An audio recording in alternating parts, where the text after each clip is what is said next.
सुबह 11 बजे से न्यूज 24 पर लगातार बजट मंथन देख रहे हैं आप। कल वित्त मंत्री निर्मला सीतारमण ने बजट पेश किया और 85 मिनट के भाषण में प्रधानमंत्री नरेंद्र मोदी लगातार संसद भवन में मेज थपथपाते रहे। अब ऐसे में बहुत सारी चर्चाएं हैं और कल बहुत सारी शानदार चीजें वित्त मंत्री खुद बताती दिखी अपने बजट भाषण में। महंगाई कंट्रोल में है, सरकार ये कह रही है, बेरोजगारी कंट्रोल में है, सरकार ये कह रही है, और सरकार ये भी कह रही है कि 7.4 की ग्रोथ रेट से भारत बेतहाशा जबरदस्त रफ्तार के साथ आगे बढ़ रहा है। सरकार ये भी एडमिट कर रही है। और वो चौथी अर्थव्यवस्था जो हम लगातार सुन रहे हैं, this is also a badge of honour, कि हम पूरे विश्व में चौथी सबसे बड़ी अर्थव्यवस्था बन गए हैं। और किसको पीछे छोड़ा है? बहुत सारे यहाँ पर बच्चे भी मौजूद हैं, तो मैं आपको भी दरअसल अकोमोडेट कर लेती हूँ। किसको पीछे छोड़ा है हमने? जापान को पीछे छोड़ दिया है। अब सिर्फ 3 देश हैं जो भारत से आगे हैं। पहला अमेरिका, दूसरा चाइना और तीसरा जर्मनी।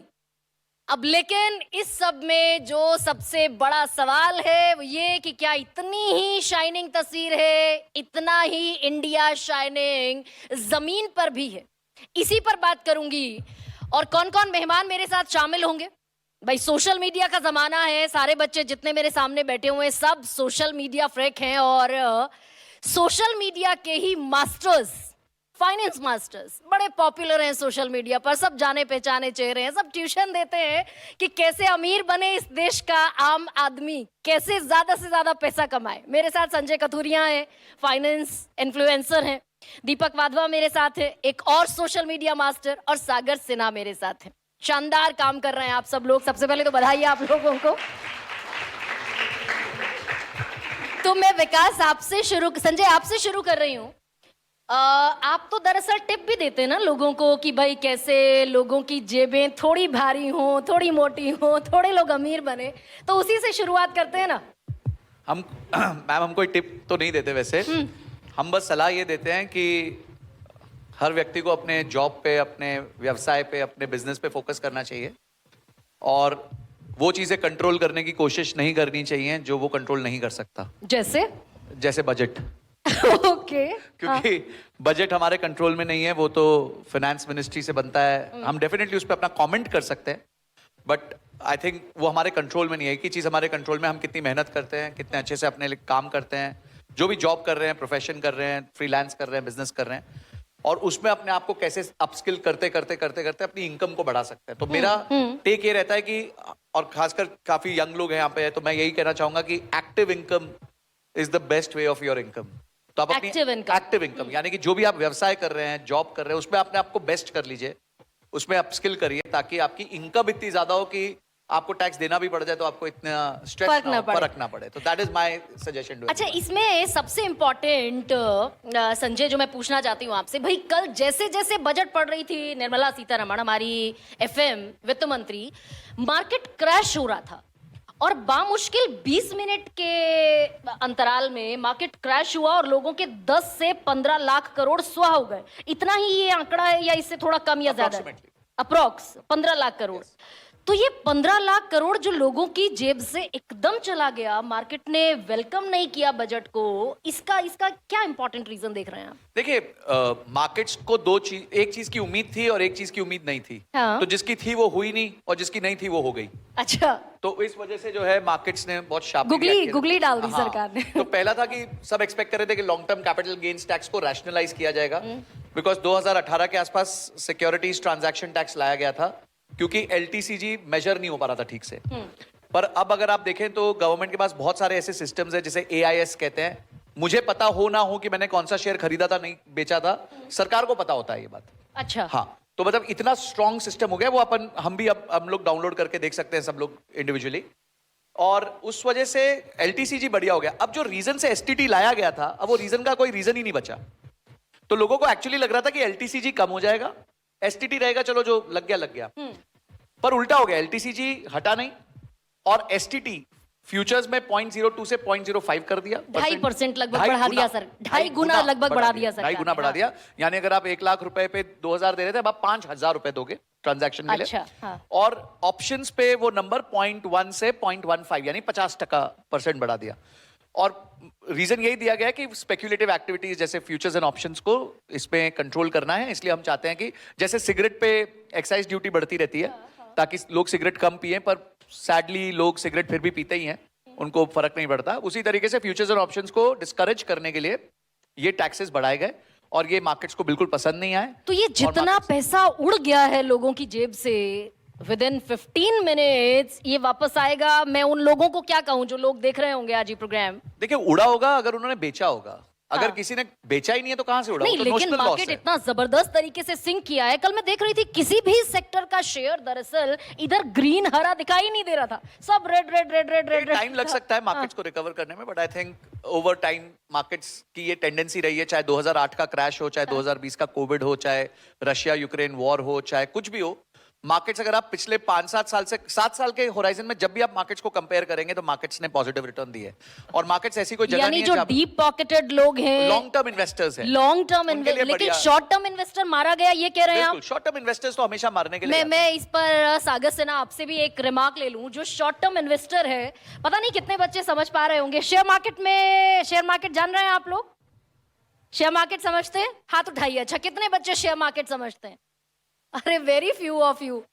हाँ, लड़कियां समझ रही हैं, बढ़िया बात है भाई। शेयर मार्केट समझ रहे हैं ना आप?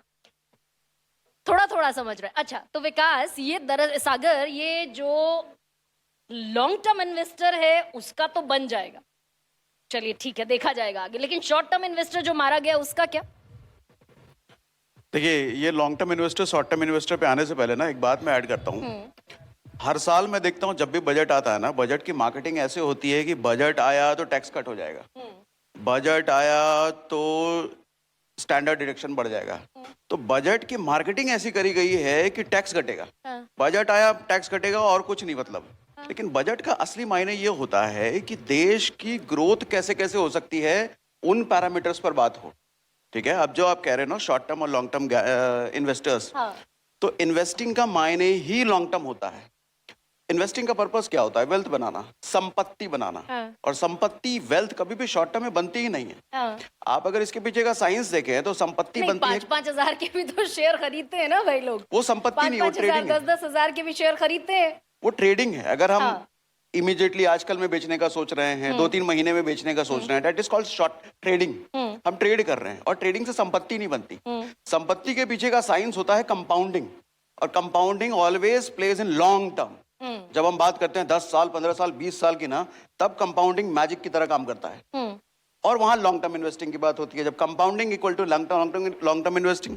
शॉर्ट टर्म इन्वेस्टिंग जैसा मुझे लगता है कुछ होता ही नहीं है। तो कुल मिलाकर आप ये कह रहे हैं कि एक अमीर आदमी और अमीर हो सकता है? नहीं ये बिल्कुल कह रहे हैं कुल नहीं, मिलाकर? बिल्कुल नहीं, बिल्कुल नहीं। शॉर्ट टर्म इन्वेस्टिंग, देखिए आपने अमीर आदमी की बात करी ना, हम तो बात करते हैं कि महीने का कोई 500 रुपए महीना भी अगर डिपॉजिट करता है तो वो 40 साल में उसके 1-1.5 करोड़ रुपए बन जाते हैं। हाँ। तो 1-1.5 करोड़ ये रुपए समझाइए ना लोगों को, ये थोड़ा सा डिटेल में समझाइए। 500 रुपए, महीना, 500 रुपए महीना, हाँ। बताइए ना जरा कैसे? 500 रुपए महीना। देखिए एक चीज होती है, आप में से बहुत सारे लोगों ने कम हाथ उठाया कि स्टॉक मार्केट की नॉलेज कम है, तो मैं ऐसी भाषा में बात करता हूँ जो आपको समझ में आए, बहुत ज्यादा टेक्निकल बात नहीं करूंगा मैं। देखिए एक चीज होती है म्यूचुअल फंड। म्यूचुअल फंड पता है आप लोगों को? हाँ, इतना तो पता होगा। SIP पता है आप लोगों को? पता है, ठीक है। देखो म्यूचुअल फंड क्या होता है कि हमने बहुत सारी कंपनियां हैं, जैसे कई सारे बैंक्स के नाम आपने सुने होंगे, SBI, HDFC और बहुत सारी कंपनियां। इन सब ना क्या, ये सब क्या करते हैं, म्यूचुअल फंड बनाते हैं। म्यूचुअल फंड को आप गुल्लक की तरह लो। हमारे घर में पहले मिट्टी का गुल्लक हुआ करता था, याद है आप लोगों को? क्या मिट्टी का गुल्लक, उसमें कभी पापा ने 5 रुपए डाल दिए, मम्मी ने 2 रुपए डाल दिए, 1 रुपए डाल दिए। और क्या होता था, पर्पस क्या होता था उसका, जब भी ज्यादा जरूरत पड़ेगी, कभी बाइक खरीदना है, साइकिल खरीदना है, कोई त्योहार आने वाला है, तब उसको फोड़ करके एक बड़ा अमाउंट हम उससे निकालते थे। म्यूचुअल फंड का पर्पस यही होता है। बस म्यूचुअल फंड और गुल्लक में डिफरेंस ये होता है, गुल्लक में आप जितने पैसे डालते थे उतने ही आपको निकलते थे। म्यूचुअल फंड में जितने पैसे आप डालते हो उससे कई गुना ज्यादा निकलते हैं। तो अजीब सुनने में लग रहा होगा, हमने डाला जितना उससे कहीं ज्यादा निकलेगा। कैसे निकलेगा? क्योंकि म्यूचुअल फंड में आपको इंटरेस्ट मिलता है। इंटरेस्ट का मतलब, म्यूचुअल फंड में जब आप पैसा डालते हो ना, तो जिस कंपनी का म्यूचुअल फंड है वो शेयर्स में इन्वेस्ट करती है। अच्छा, शेयर्स में इन्वेस्ट करना हमको अगर डायरेक्टली नहीं आता तो उन्होंने एक्सपर्ट बिठा रखे हैं शेयर्स में इन्वेस्ट नहीं करने ये के लिए। यहाँ तक ठीक है सागर, लेकिन 500 रुपए महीना से 1.5 करोड़ कितने महीने में हो जाएंगे? कितने महीने नहीं, कितने कितने साल में हो जाएंगे ये बताइए। देखो on an average stock market का रिटर्न हम अगर देखें तो लार्ज कैप में, हम निफ्टी में, सेंसेक्स में देखें तो 15-20 साल अगर देखा जाए तो CAGR, compounded annual growth rate, मतलब सालाना रिटर्न की अगर आप बात कर लें तो 12 से 15% पास्ट है। तो पास्ट है और इसी को अगर आप आगे भी हम एक्सपेक्ट करें ठीक है। तो 12 से 15% इस हिसाब से हाँ। 500 रुपए महीना आपका लगभग 40 साल में 1 करोड़ रुपए क्रॉस कर 40 जाता है। साल। चलिए तो खैर कुल मिला के ये टिप, इसमें आपने विद इन द लाइन जो बोला है वो दरअसल टॉप सीक्रेट है। अब दीपक जी ये दरअसल बताइए कि हम बहुत एक शाइनिंग इंडिया की तस्वीर देख रहे हैं। सरकार ने भी कल शाइनिंग इंडिया की तस्वीर दिखाई, चौथी सबसे बड़ी इकोनॉमी। तो जब हम चौथी सबसे बड़ी इकोनॉमी सुन रहे हैं तो यहां पर एक साइकी पर एक इंपैक्ट है कि अब दरअसल सिर्फ 3 देश आगे हैं, अमेरिका है, चाइना है और जर्मनी है। तो आंकड़ों में तो वैसी शक्ल दिखाई दे रही है, जमीन पर जब हम इसको इवैल्यूएट करने की कोशिश करते हैं उतना शाइनिंग इंडिया भाई 22-28 लाख रुपए कमाता है जापान का आदमी। हमारे यहां भारत में कमा रहा है 2 लाख रुपए सालाना। तो ये बड़ा गैप है, तो खुश होने की जरूरत है चौथी बड़ी अर्थव्यवस्था पर, या थोड़ा सा डीप डाउन थिंकिंग की जरूरत है? देखिए, जिन सब देशों की आप बात कर रहे हैं उसमें एक चाइना को हम एक्सेप्शनली छोड़ देते हैं, अभी उस पर भी आएंगे कि चाइना हमसे आगे क्यों है। बाकी हमारी जनसंख्या देखिए और उनकी जनसंख्या देखिए, हमारे यहाँ तो यूपी की जनसंख्या उन सबसे ज्यादा है। हम बाकी शहरों की और सबकी छोड़ दें, मतलब बाकी स्टेट्स की, तो केवल एक स्टेट ही हमारा जो है जर्मनी और यूएस को पूरा टक्कर देने में सक्षम है। तो हम जहाँ बात कर रहे हैं हमसे आगे चाइना है, वाकई हमसे चाइना बहुत आगे है। और चाइना के आगे होने में देखिए, किसी भी देश को जब देश आगे बढ़ता है तो उसमें उसकी गवर्नमेंट का अगर योगदान 10% है तो 90% योगदान उसके जनता का होता है। सरकार सिर्फ एक पॉलिसी बना सकती है। सरकार ये कह सकती है देखो मैंने ये स्कूल खोल दिया, आपके पैसे नहीं लगेंगे। अब आप वहां जाए ही नहीं तो सरकार आपको घर से बुला बुला के तो नहीं ले जाएगी। So you need to understand that it is not only the responsibility of any government, it is our own social responsibility नहीं, also. मैं दीपक जी कुछ और मैं बात अभी पूछ उस रही पे थी, भी मैं आ कुछ रहा और हूँ। आपसे मैं पूछना उस चाह पे रही ही आ रहा हूँ, हाँ, आइए आप ना। ही की बात पे आ हाँ, रहा हूँ। हाँ।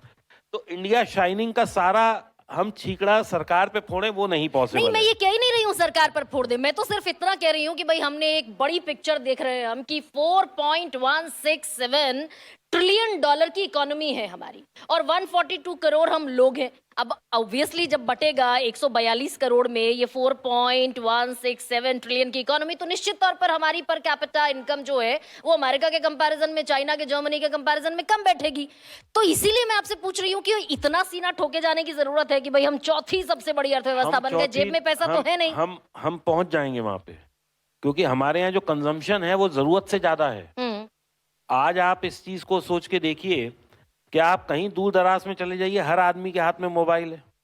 तो इसको आप ग्रोथ नहीं मान रही हैं? Everyone is paying through UPI, इसको आप ग्रोथ नहीं मान रही हैं?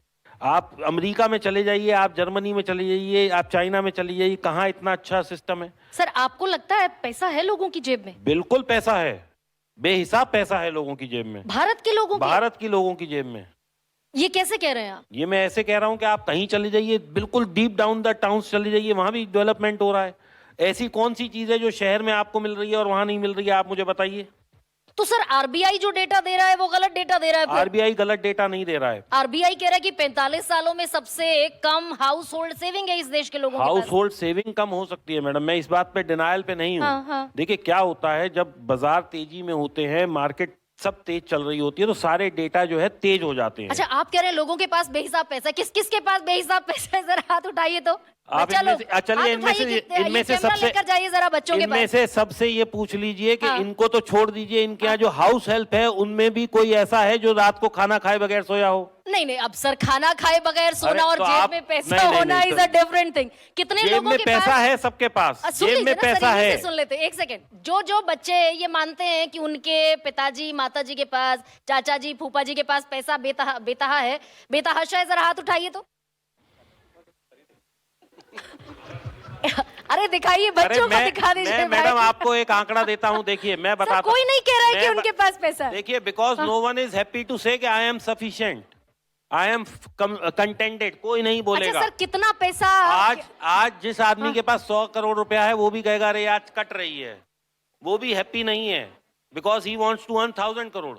आज जो बच्चा लाख रुपए की नौकरी कर रहा है वो कहेगा अरे यार बस कट रही है। अच्छा, तो ये रीजन आप देख रहे हैं विकास। एक सेकंड, दीपक संजय, सॉरी मैं आप पर आ रही हूँ। ये जो नैरेटिव सर कह रहे हैं कि अथाह पैसा है लोगों के पास, डू यू रियली बिलीव लोगों के पास बहुत पैसा है, या फिर दरअसल ये पैसा उस सोसाइटी के पास है जिसे वो राहुल गांधी कहते हैं कि भाई अडानी अंबानी की सरकार चल रही है, अखिलेश यादव कह रहे हैं अडानी अंबानी की सरकार चलती है। Is this true? देखिए, इंडिया 3 हिस्सों में बटा हुआ है। India 1, India 2, India 3। इंडिया 1 जो है वो पहला 15 करोड़ लोग हैं। ठीक है, 142 करोड़ में से पहला सुनते 15 जाइए बच्चों किस किस के पास पैसा है। पहला 15 करोड़ लोग है, जिसकी per capita income is in the range of $20,000 odd per annum. फिर आता है सेकंड टियर, जो अगला 15 करोड़ है, और उसकी जो पर कैपिटा इनकम है वो है करीबन $10,000। ठीक है, जिसे हम मिडिल क्लास इंडिया कहते हैं। वो भी एक another 15 to 20 crore set of people है। उसके अलावा जो बचा हुआ 100 करोड़ है वो आ जाता है हमारा पुअर कैटेगरी में, because 80 crore people are on ration today. Exactly. 80 crore लोगों को राशन दिया जाता तो ये 80 करोड़ आप कह रहे हैं, 142 करोड़ में से 15 करोड़ का एक चंक है, 15 करोड़ का एक चंक है, 30 करोड़ हटा दिया, बच गया आपका 30 या 40 होगा, मतलब आई एम नॉट 40 एग्जैक्ट विद के द नंबर्स। लीजिए। तो आप ये कह रहे हैं कि लंप सम 1 करोड़ 12 लाख। नहीं, आप करिए कि ये जो 80 करोड़ है ये वो लोग हैं जो इस टाइम पे बिल्कुल भी सेल्फ सफिशिएंट नहीं है, जो 5 किलो 40 राशन पर निर्भर है। करोड़ आपकी मिडिल प्लस रिच में आ गए। 60 जो बचा हुआ 20 करोड़ के आसपास है वो आपके थोड़ा बिलो मिडिल क्लास लेवल पे आ गए, और ये थोड़ा सा पुअर कैटेगरी आ गए। 80 करोड़ की पुअर कैटेगरी आ तो गई। This is a large number. This is a very large number because our 81 size crores. Is and see never in any country per capita GDP कभी भी इक्वलाइज वे में फ्लो नहीं करता है। मेरे हिसाब से मेजर ही गलत है। Per capita GDP as a measure is a pathetic measure. It is too simplified a नहीं, मेजर। लेकिन सरकार तो कहती है कि हम अंत्योदय नहीं, योजना ऐसे देखिए, बट ऐसे नहीं देखा जाता। मैं इसको थोड़ा उदाहरण आखिरी के पांत का जो आदमी है उस तक जब तक डेवलपमेंट नहीं पहुंचेगा तब तक देखिए बेकार वो है। पॉसिबल नहीं है। बट देखिए 140 करोड़ लोगों में आप एक पर्टिकुलर यहाँ पॉलिसी लोग डालते हैं, पॉलिसी को लोगों को समझाने में 5-5 साल लग जाते हैं, एग्जीक्यूशन करने में तो बहुत ही टाइम लगता है। पर मैं 2-3 चीजें इसमें बोलता हूँ कि कभी भी क्रिटिकल होने से पहले हमें को ये देखना चाहिए कि फॉर एग्जाम्पल मैं ये पूछूं आपसे कि मुझे मैथमेटिक्स में 40 मार्क्स आए तो अच्छा है कि बुरा है? ऑफ कोर्स बुरा है। क्यों? 50 में से आए, अब अच्छा है कि बुरा है?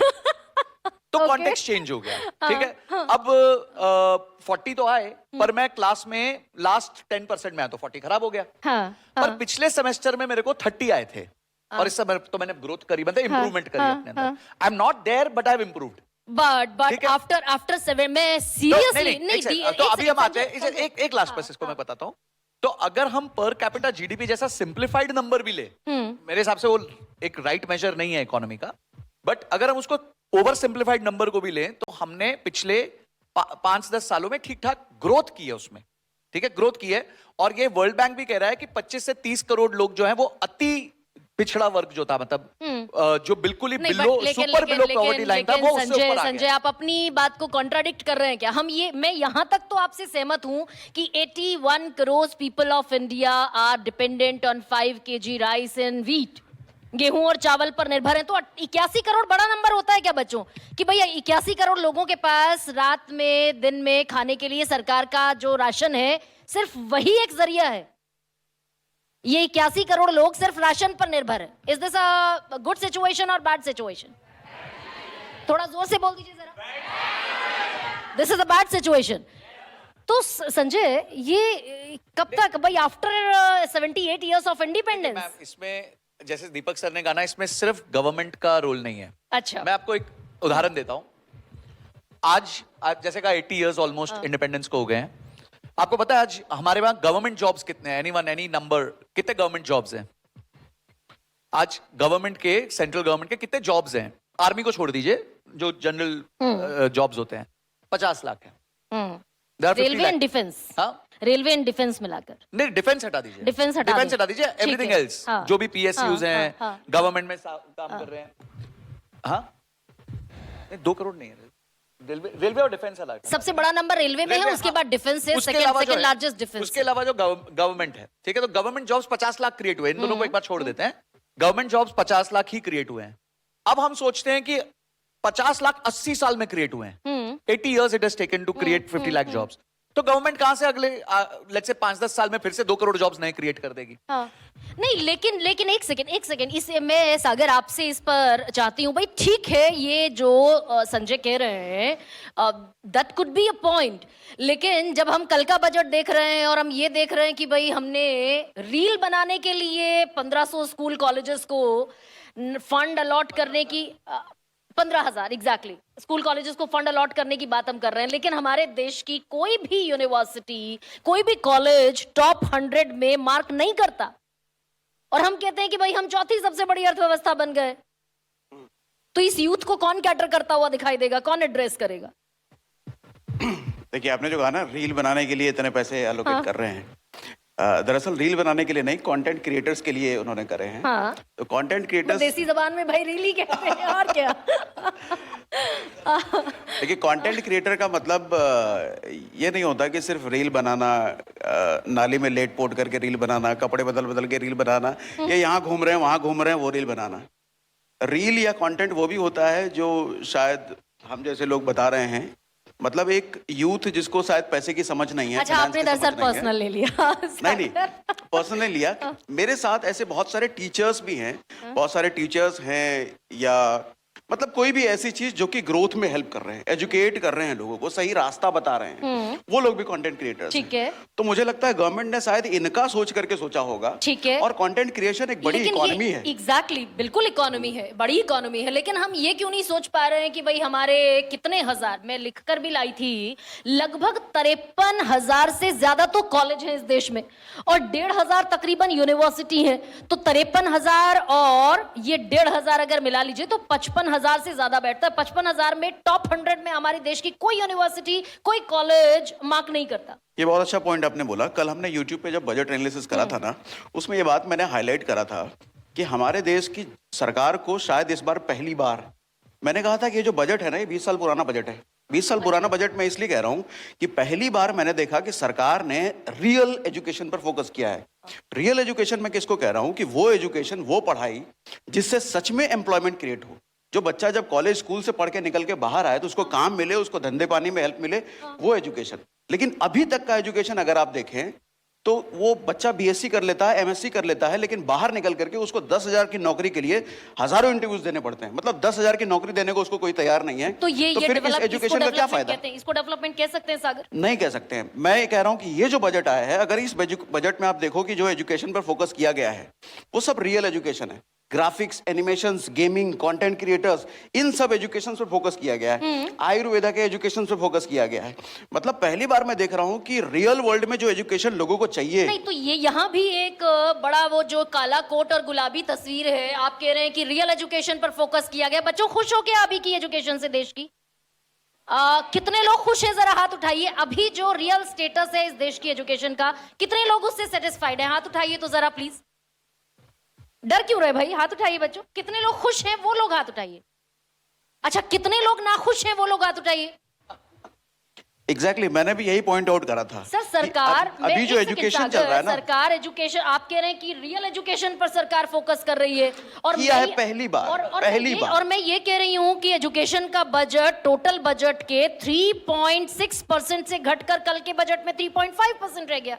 और बजट तो दे नहीं रहे हैं। नहीं, देखो दिस इज रियल, कुछ थोड़ा सा डेटा कंफ्यूजन है। मैं बिल्कुल पिछले साल आपको का एग्जैक्ट डेटा दे रही हूं। पिछले साल का एजुकेशन बजट 1.29 लाख करोड़ था। मैं 2014-15 में बजट था सरकार का, 2018-19 में बजट दिया था सरकार ने टोटल बजट का एजुकेशन पर 3.27%, 3.27% घटकर कल के बजट में हो गया है 2.59%।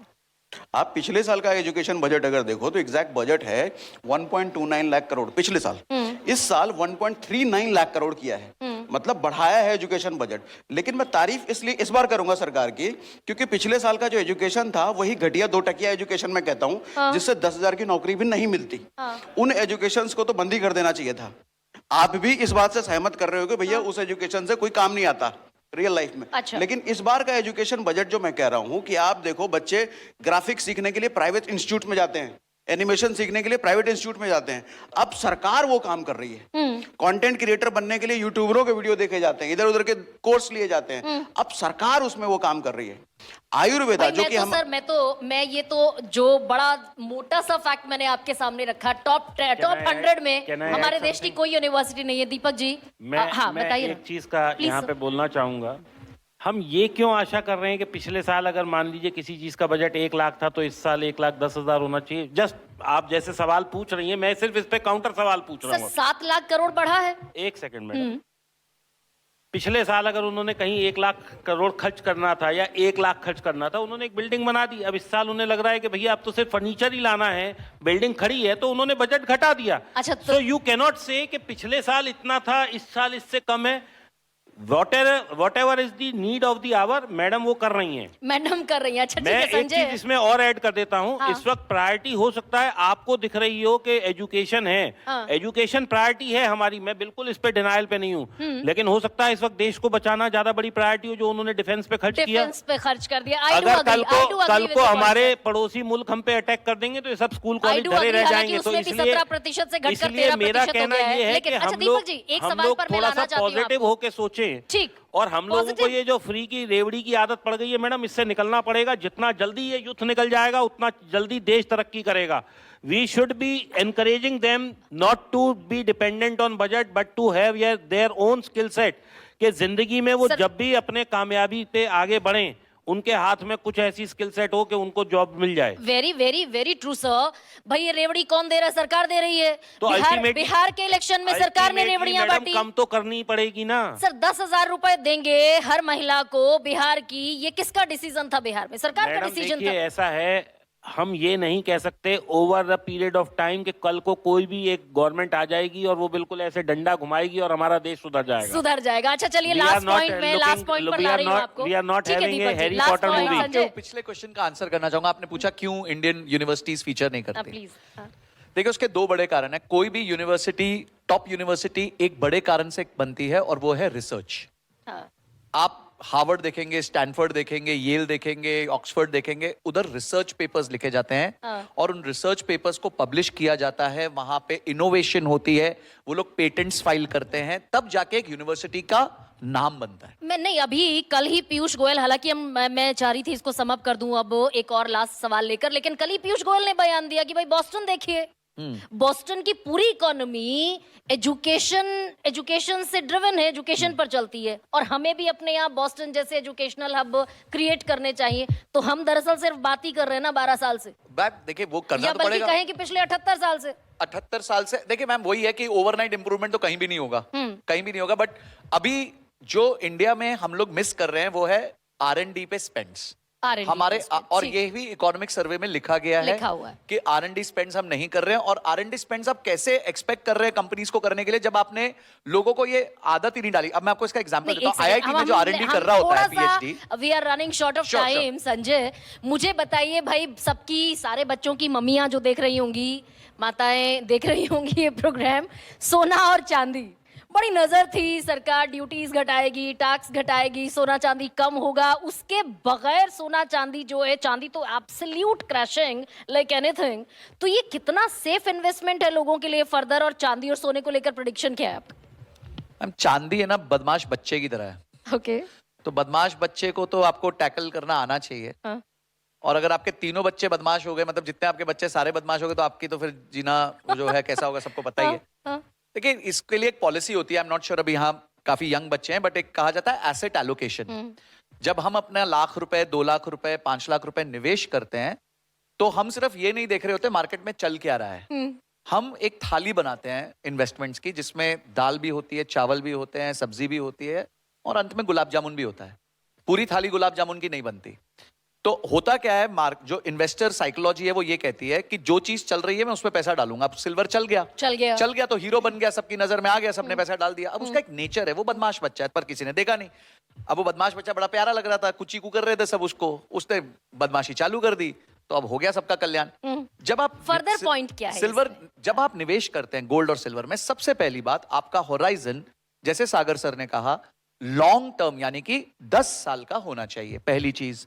दूसरी चीज, आप जितना पैसा डाल रहे हैं उस पूरे पैसे में से 5 से 10% आप सोना चांदी में डालिए। दूसरी दूसरी चीज। चीज। तीसरी चीज, ये बदमाश बच्चा है, वॉलेटाइल रहेगा, कभी 30% गिर जाएगा, कभी 50% चढ़ जाएगा, इस पे बॉदर मत कीजिए, 10 साल के लिए होल्ड कीजिए और फिर देखिए आपको ये पक्का कमा के देगा। और ये चांदी जहां से उठना शुरू हुई थी, लगभग 1 लाख के प्राइस से उठना 60,000 शुरू, के पैसे। कितना कह रहे हैं? 60,000। 60,000 से जो चांदी उठना शुरू हुई, ये वापस उस रेंज पर भी जा सकती है? ये 30,000 भी जा सकती है, हमें नहीं 30,000 भी जा कुछ सकती भी है? जा सकती है। दीपक जी? देखिए, मैं तो इस पे पूरी तरह कहता हूं, क्योंकि मैंने तो चांदी की 4 साइकिल देखी हैं जहां ये अपने हाई से 90% क्रैश हुई है। 90%? जी। 100 से सीधा 10 रुपए पर? 100 से सीधा 10 रुपए आई है। हाँ। तो इसलिए इसका कोई वो नहीं है, इट कैन हैपन। लेकिन अभी आप लोगों ने एक बात की थी, मैं उस पर थोड़ा सा ऐड करना चाहूंगा, जैसे आप फिर अपना प्रोग्राम को वो कर रही हैं, संपन्न कर रही हैं। जी। जो बच्चे यहाँ बैठे हैं ये नोट कर लें, क्योंकि ये बहुत उनके मतलब की बात बता रहा हूँ। आप तो 1 करोड़ के पीछे थी अभी सागर जी के, 1 करोड़ कैसे बनेगा। हाँ। मैं फॉर्मूला दे रहा हूँ, 100 करोड़ बनाइए, बताइए। 1000 रुपए जोड़िए, सिर्फ 80 साल आपको जोड़ने हैं। अब आप कहेंगे कि 80 साल बहुत बड़ा टाइम है, तो पैसा भी 1000 ही रुपए कह रहा हूं मैं। 15% की अगर रिटर्न आ गई तो आप समझ लीजिए 100 करोड़ रुपए सब यहाँ पे अपना बुढ़ापे तक देख के जाएंगे। 100 करोड़ रुपए? जी, और इसकी 1,000 कैलकुलेशन है ये। 1,000 रुपए? This is a calculated. जब आपने मेरे से पहला सवाल पूछा, मैं कुछ देख रहा था तो मैं वही कैलकुलेशन ही लगा रहा था। तो कितना कितना कितना डिपॉजिट करना है? 1000 रुपए डिपॉजिट करिए और महीने करते ही में? रहिए लाइफ टाइम, जब तक आप लोग हैं, जब तक आपकी नौकरियां चल रही हैं, जब आपके बच्चे हो जाए, उनको भी हैबिट डालिए कि 1000 रुपए ये तो जोड़ना ही है। And create a legacy for your third generation. Why you are thinking you have to take that advantage. Exactly. अच्छा, सोने पर आपका क्या रिमार्क है दीपक? देखिए जी, सोना कभी भी ऐसा नहीं होता। आप पिछले 7 से 10 साल का कभी भी ग्राफ उठा के देख लें, चाहे कितने ही बड़े बड़े क्रैश आ जाएं। To sum up the things, मैं आपको एक बताता हूं हिस्टोरिक, वो कि सोना, कई दफा सोना भी 50% गिरा है अपने हाई से। इस बार क्या सिचुएशन दिखाई दे रही है? होल्ड करेंगे तो बढ़ेगा, क्योंकि सोना ऊपर जाएगा। सोना सब सेंट्रल बैंक्स का मूल आधार है। आज जो हमारे देश में रुपया छप रहा है, या नोट जो हम कहते हैं 500 रुपए है, सरकार कहती है मैं 500 रुपए देने का वादा कर रहा हूं, तो वो कैसे वादा कर रहा है? क्योंकि उसके पास उसकी वॉल्ट में सोना रखा है। हाँ। सोने का यही आधार है। Money is back by gold. तो गोल्ड तो कभी ऐसा होगा ही नहीं कि खत्म हो जाए, जीरो कभी नहीं होने वाला गोल्ड। हाँ, 30-40% ऊपर नीचे होता रहेगा। वो क्रैश उस हिसाब से हो सकता है जिस हिसाब से चांदी क्रैश हुई है, उस बिल्कुल हिसाब से गोल्ड तो क्रैश हो ही सकता रहा है, हो ही रहा है। कोई लेकिन गोल्ड को सर हमने इस तरह से क्रैश होते नहीं देखा। मैडम, एक्चुअली से क्या है, 12, गोल्ड 12 कभी से- भी 60,000 से 4 लाख गया भी नहीं ना। आओ। गोल्ड जो है वो 5x Gradually हुआ भी बढ़ता नहीं है। है। गोल्ड 5x हुआ भी नहीं है। हम्म। तो गोल्ड क्या है, वो धीरे चलता है, धीरे गिरता है। तो सागर, गोल्ड और चांदी में अभी इन्वेस्ट करना लॉन्ग टर्म के लिए तो सेफ है, शॉर्ट टर्म के लिए सेफ है, अनसेफ है? हाँ, इसका आंसर देता हूं मैं। देखिए, कोई भी आदमी या कोई भी इन्वेस्टमेंट एसेट ना, दोनों का एक नेचर होता है। अगर आपको किसी आदमी का फ्यूचर देखना हो कि आदमी भविष्य में कैसा कर सकता है, तो उसका पास्ट देख, ओके। पास्ट में उसकी हरकतें कैसी रही हैं। हाँ हाँ। वैसे ही इन्वेस्टमेंट एसेट होता है। इन्वेस्टमेंट एसेट, गोल्ड क्रैश करेगा या डबल होगा, ट्रिपल होगा, या सिल्वर क्रैश करेगा, डबल ट्रिपल होगा, पास्ट देखो। सिल्वर की हिस्ट्री अगर आप देखो तो सिल्वर अपनी हिस्ट्री में, अगर 50-60 साल की आप हिस्ट्री देखो, 2 से 3 बार वो क्रैश हुआ है। 100%, 150% भी क्रैश हुआ है सिल्वर। गोल्ड इतना क्रैश नहीं होता। तो ये कॉन्ट्राडिक्ट हो गया ना फिर, कि हम कह रहे थे कि ये दोनों सिल्वर इज अलग-अलग द है। New gold.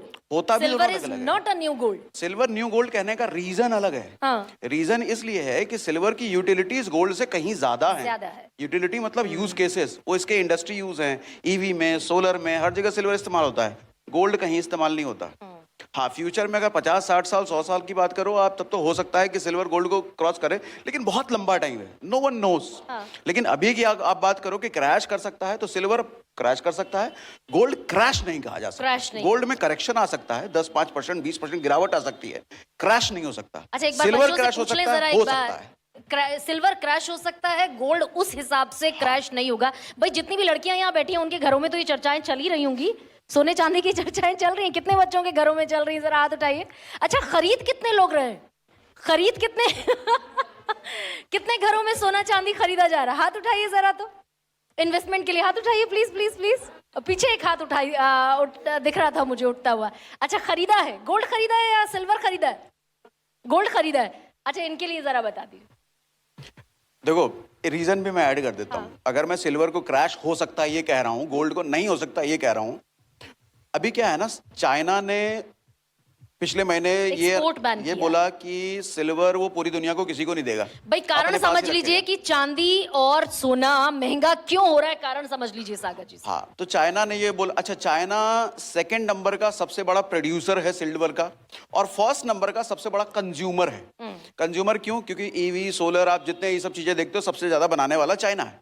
तो चाइना ने दुनिया को एक रीजन दे दिया कि मैं चांदी किसी को नहीं दूंगा क्योंकि मेरे खुद का पूरा नहीं पड़ रहा है, और दुनिया ने चलो मान भी लिया। लेकिन चाइना ये बदमाशी पहले भी कर चुका है सिल्वर के साथ, अलग रेयर अर्थ मेटल के साथ भी बदमाशी कर चुका है, जब वो कहता है कि मैं दुनिया को नहीं दूंगा, अपनी मेरी बहुत ज्यादा जरूरत है, और एक टाइम बाद वो क्या करता है, खोल देता है सारे दरवाजे, ले लो पूरी दुनिया। और जब खोल देता है दरवाजे तब वो क्रैश हो जाता है। तो Crash। चांदी के साथ भी अगर वो कह रहे हैं तो कोई ताज्जुब की बात नहीं है, क्योंकि चाइना रेयर अर्थ मेटल के साथ पहले ये कर चुका है। अच्छा ठीक है दीपक जी, बात अब वाइंड अप कर रही हूँ। बजट को कितने नंबर देंगे और हमारी इकोनॉमी की जो तस्वीर है इसको कितने नंबर देंगे? बजट को आउट मैं ऑफ 8 10, नंबर आउट ऑफ दूंगा 10, जी। क्योंकि वो दीपा मुझे संजय जी डरा चुके हैं। हाँ, 100 में इसकी नहीं, 50 में से 40 हैं। 50 में से हाँ, 40। तो मैं 10 आउट ऑफ मतलब 8 आउट ऑफ 10 दूंगा बजट को। बहुत अच्छा बजट है, बढ़िया बजट बस है। रेवड़ियां नहीं मिली हैं लोगों को, ये उनके मन में एक मलाल है, लेकिन बजट बहुत अच्छा है, फ्यूचरिस्टिक बजट है, और ऐसा है कि आज नींव रखी गई है कि कल यहाँ पे अच्छी चीजें होंगी। 50 में से 40। 50 में से 40 या 40, 10 में से ठीक। 8, वॉट एवर इज ठीक ओके है। To you. हाँ संजय, मैं आउट ऑफ 10 दीजिए ना। 7 दूंगा, बिकॉज आई थिंक गवर्नमेंट को प्रोग्रेसिवली मिडिल क्लास को थोड़ा थोड़ा हर साल देना चाहिए। और वो जो इतना भी- राहुल गांधी कह रहे थे कि और अखिलेश यादव की, अडानी अंबानी का सिर्फ वो सब नहीं है, 20% ऐसा का नहीं बजट है। नहीं, ऐसा नहीं है, ऐसा ऐसा नहीं कुछ है। नहीं है, वो फिर उन्होंने पढ़ा नहीं है ठीक से, मतलब अच्छा, ठीक है। तो basically we have to understand कि बहुत वाइड स्पेस होता है और बहुत लोगों की ऑलरेडी सेवा हो रही है। हर साल नए, जैसे दीपक सर ने कहा कि हर साल नई चीज नहीं जोड़ने की जरूरत होती है, बहुत सारी चीजें चल भी रही है। 7 आउट ऑफ 10। सागर, ये बजट ना अगर आप ढंग से देखो तो समझने वाला बजट है। अगर आपको ढंग से किसी ने समझाया नहीं, हमारे निर्मला सीतारमण और मोदी जी की दिक्कत ये है कि वो समझा नहीं पाए बजट को। अगर ढंग से आप समझोगे ना तो आपको ये समझ में आएगा कि साल, 2 साल, 3 साल के लिए अगर आप देखो इस बजट को तो आप कहोगे ये बहुत घटिया बजट है। 1 आउट ऑफ 10 भी आप नहीं दोगे। लेकिन जब इस बजट का इम्पैक्ट आप देखोगे 10 साल, 15 साल बाद, तो आप कहोगे क्या औसम बजट था यार, इसी चीज की तो देश को जरूरत थी। चलिए, तो खैर, लॉन्ग कुल टर्म मिलाकर- में बजट अच्छा है, शॉर्ट टर्म में ये बजट बहुत ही घटिया है। शॉर्ट टर्म में बजट घटिया, लॉन्ग टर्म में वो जो लॉन्ग टर्म में पैसा कमा सकते हैं शॉर्ट टर्म में नहीं कमा सकते, तो शॉर्ट टर्म में घटिया है, लॉन्ग टर्म में बढ़िया बजट है। लेकिन budget is a large document और उसको समझने के लिए 24 से 48 घंटे दरअसल कम होते हैं। तो जैसे जैसे समय गुजरेगा, इस पूरे हफ्ते दरअसल बजट एनालिसिस चलेगा, बहुत सारी और चीजें सामने आएंगी। न्यूज़ 24 पर मंथन जारी है। बहुत शुक्रिया आप सबों का, thank you so much, thank you so much.